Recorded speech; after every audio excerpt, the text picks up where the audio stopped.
Fighting games have always been in a class of their own, free from any of the impurities we see with the hybridization of other genres.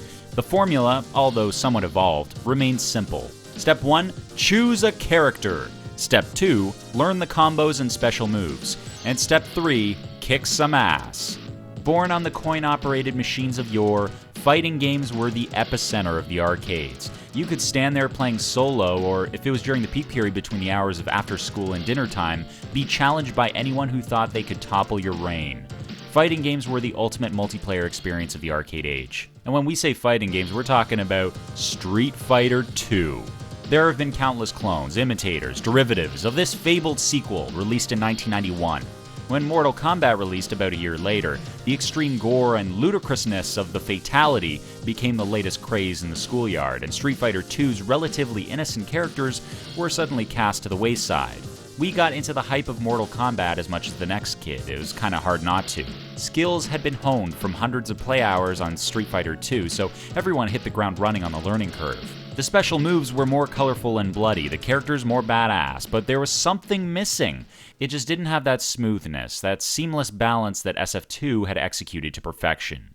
The 3D derivatives like Virtua Fighter and Tekken all made their mark on the genre, of course, the spinning camera angles and fancy finishing moves, all in an attempt to unseat the Street Fighter as the one fighting game franchise to rule them all. But after dozens of iterations, still nothing compares to the simplicity and beauty of duking it out with a friend controlling 2D collision models. Our own experience of Street Fighter started with the arcades, but we were not wizards of the joystick and its adjoining array of buttons. Challenging other kids was usually met with embarrassing knockouts, and we still couldn't do a Dragon Punch.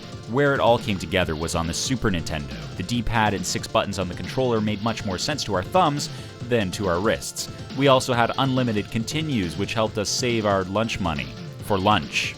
As fighting games began their steady decline in the late 90s, we too moved on to greener pastures. Arcades had updated their boxes to versions like Turbo and Alpha, but the glut of fighting games was met with interest that was rapidly dwindling.